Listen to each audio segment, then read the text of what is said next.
This sprawling compound is a relic of America's past. Built during the Cold War, this massive facility near Piketon, Ohio, enriched uranium for America's nuclear reactors and bombs. 7 decades later, this plant still dominates the landscape with a legacy of radioactivity.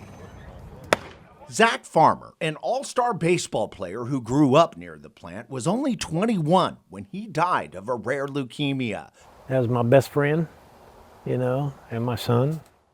Kate Smith lived near the plant too. She was just 15 when she died from another rare cancer.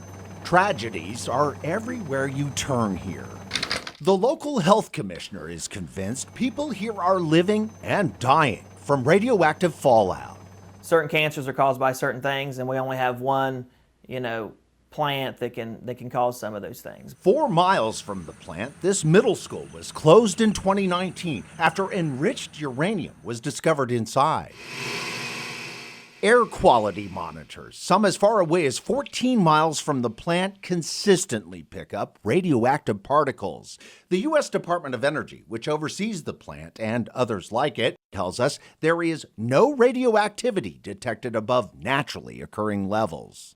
Dr. David Minuta, the former chief scientist at the plant, disagrees. We're doing damage that really cannot ever be repaired.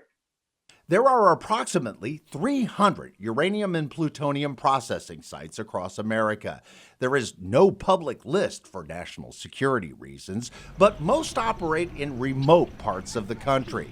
90 sites, like the former Fernald plant near Cincinnati, have been disassembled, and work continues to remove radiation threats at places like Hanford in Washington State and Oak Ridge in Tennessee.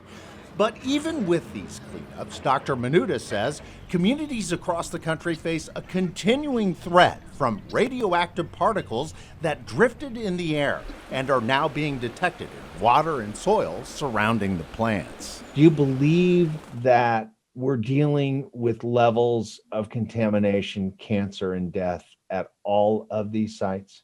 Almost assuredly, yes. Dr. Michael Ketterer, a national expert on identifying radioactive particles, says the footprints of these facilities across the country extend far beyond the fences. In my mind, pretty easy to prove that these communities are indeed contaminated. America's left with a nuclear contamination legacy. Absolutely. A legacy that continues to cast a shadow on those who live near these Cold War plants. I'm Dwayne Pullman. Thanks for checking out Local 12's YouTube channel. Click the links and hit subscribe so you can be notified anytime we post new stories.